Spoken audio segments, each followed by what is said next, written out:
ગુજરાતમાં શનિ રવિ ભારે વરસાદી માહોલ જામશે। આ વિસ્તારો માટે જાહેર કરાયું છે રેડ એલર્ટ। વેસ્ટર્ન ડિસ્ટર્બન્સ અને મોન્સૂન ટ્રફ સક્રિય છે। જાણીએ વધુ માહિતી। રાજ્યમાં હવામાન વિભાગ આઈએમડી અને વાતાવરણીય સિસ્ટમના સંકેતો મુજબ આગામી દિવસોમાં ચોમાસું ફરી જામવાના એંધાણ વર્તાઈ રહ્યા છે। વેસ્ટર્ન ડિસ્ટર્બન્સ અને મોન્સૂન ટ્રફના કારણે દક્ષિણ પશ્ચિમના ભેજવાળા પવનો સક્રિય થતા રાજ્યભરમાં વરસાદી માહોલ સર્જાશે। હવામાન ખાતા દ્વારા આગામી 3 દિવસ દરમિયાન રાજ્યમાં ગાજવીજ સાથે વરસાદની આગાહી કરવામાં આવી છે।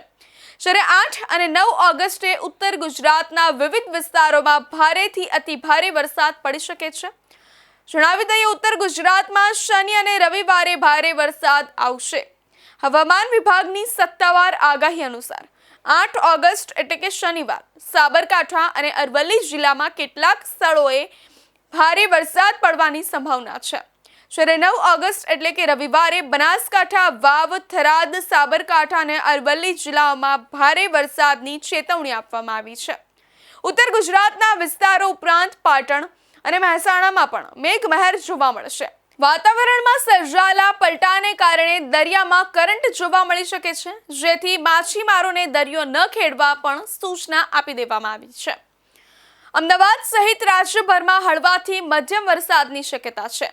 અમદાવાદ, ગાંધીનગર, ખેડા, આણંદ, પંચમહાલ, દાહોદ અને મહીસાગર સહિત મધ્ય ગુજરાતમાં હળવાથી મધ્યમ પ્રકારનો વરસાદ પડી શકે છે। આ ઉપરાંત વડોદરા, સુરત, નવસારી, વલસાડ તેમજ સૌરાષ્ટ્ર અને કચ્છના તમામ જિલ્લાઓમાં ગાજવીજ સાથે વરસાદી ઝાપટા પડે તેવી પૂરી શક્યતા છે।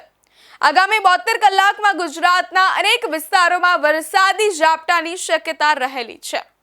9 થી 12 ઓગસ્ટ દરમિયાન રાજ્યમાં વરસાદનું જોર વધે તેવું અંબાલાલ પટેલે આગાહી કરી છે। ઉત્તર, મધ્ય અને દક્ષિણ ગુજરાતમાં હળવાથી ભારે વરસાદની સંભાવના છે। અંબાલાલ પટેલે જણાવ્યું છે કે કેટલાક વિસ્તારોમાં 3 ઇંચથી વધુ, દક્ષિણ ગુજરાતમાં 4 થી 6 ઇંચ સુધી વરસાદની શક્યતા રહેલી છે। ત્યારે તાપી નદીનું જળસ્તર વધવાની સંભાવના પણ વ્યક્ત કરાઈ છે।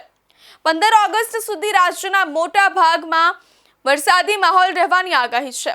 ગણેશ ચતુર્થી અને ગણેશ વિસર્જન દરમિયાન પણ હવામાનમાં પલટાની શક્યતા રહેલી છે।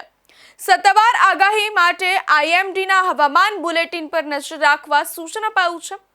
હવામાન નિષ્ણાંત અંબાલાલ પટેલની આગાહી મુજબ પ્રખ્યાત હવામાન નિષ્ણાંત અંબાલાલ પટેલે પણ સ્પષ્ટ આગાહી કરી છે કે રાજ્યમાં વરસાદનું જોર વધવાની મહત્વની અટકળો વ્યક્ત કરી છે। આગામી 72 કલાક રાજ્યના અનેક વિસ્તારોમાં વીજળીના કડાકા ભડાકા સાથે વરસાદી ઝાપટા પડશે। 9 થી 12 ઓગસ્ટ દરમિયાન રાજ્યમાં વરસાદની તીવ્રતામાં નોંધપાત્ર વધારો થશે। દક્ષિણ ગુજરાતમાં 4 થી 6 ઇંચ અને ઉત્તર તથા મધ્ય ગુજરાતના કેટલાક ભાગોમાં 3 ઇંચથી વધુ વરસાદ પડી શકે છે। દક્ષિણ ગુજરાતમાં ભારે વરસાદને કારણે તાપી નદીનું જળસ્તર વધવાની સંભાવના છે। 15 ઓગસ્ટ સુધી રાજ્યના મોટા ભાગના વિસ્તારોમાં વરસાદી વાતાવરણ જળવાઈ રહેશે।